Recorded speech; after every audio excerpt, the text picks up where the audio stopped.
அஸ்ஸலாமு அலைக்கும் வரஹ்மத்துல்லாஹி வபரகாத்துஹு. அல்ஹம்துலில்லாஹ்.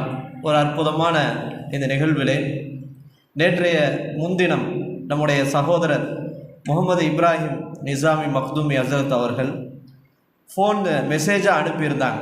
இந்த மாதிரி தமிழ் மாநில இமாம்கள் பேரவையிலேருந்து துணைத் தலைவர் அவங்களுடைய வீட்டுக்கு நிக்காக இருக்குது, அதுக்கு உலமாக்கள் வர்றாங்க அப்படின்னு செய்தியை கேள்விப்பட்டோன்னு ரொம்ப சந்தோஷமாக இருந்துச்சு. ஏன்னா கம்பம் அப்படின்றது ஒரு பள்ளத்தாக்கு, ரொம்ப அவுட்டில் இருக்குது. ஆனால் சேலத்திலேருந்து இந்த உலமாக்கள் வர்றாங்கன்ற அந்த கேள்விப்பட்டோன்னு ரொம்ப எதிர்பார்ப்பும், யாரெல்லாம் வர்றாங்க, ஏன்னா எல்லாருமே தமிழ்நாடே உற்று நோக்குகிற அற்புதமான சேவையை தமிழ்நாட்டில் முன்னெடுத்திருக்கக்கூடிய தமிழ் மாநில இமாம்கள் பேரவை இருக்கிறது ஒரு சாதாரணம் இல்லை. ஒரு சேலத்தில் சிம்பிளாக ஆரம்பிக்கப்பட்ட இந்த ஒரு அமைப்பு பல மாநாடுகள் நடத்திடுச்சு. ஜமாத் உலமாவே ரொம்ப ஆச்சரியப்பட்டு துவா செய்கிற அளவுக்கு ஒரு ஒரு முன்மாதிரியான ஒரு அமைப்பாக அல்லாஹு தஆலா அதை கட்டமைத்திருக்கிறான். மக்தப் மாநாட்டிலிருந்து சுன்னத்துல் ஜமாத்தினுடைய அகீதா மாநாடு, இப்படி ஏகப்பட்ட மாநாடுகளை அவங்க ரொம்ப சர்வசாதாரணமாக நடத்திக்கிட்டு இருக்கிறாங்க.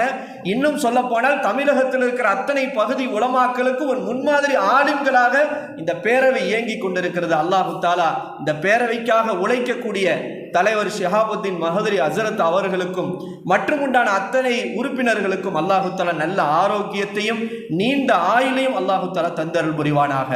ஹசரத் அவங்க சொன்ன மாதிரி ஹசரத் சொன்னாங்க, ஃபேஸ்புக்கில் தொடர்ந்து உங்களை பார்த்துக்கிட்டு இருக்கேன்ட்டு. நானும் இங்கிருந்து யூடியூப்லையும் ஃபேஸ்புக்லையும் ஹாதியா பெண்கள் அரபிக் கல்லூரியினுடைய அந்த சேலம் எந்த அளவுக்கு அந்த பெண்கள் அரபிக் கல்லூரியை ரொம்ப அழகா சுன்னத்துல் ஜமாத்துடைய அந்த கட்டமைப்பில் கொண்டு போறாங்க. இமாம்கள் பேரவை நடத்தக்கூடிய அத்தனை நிகழ்ச்சிகளும் லைவ்ல வந்துகிட்டே இருக்குது. அது எல்லாரும் பார்க்குறாங்க. நானும் என்னுடைய மாணவர்களும் பயனடைந்து கொண்டிருக்கிறார்கள். அல்லாஹு தஆலா உங்களுடைய சேவையை மென்மேலும் அல்லாஹு தஆலா சிறக்க வைப்பானாக.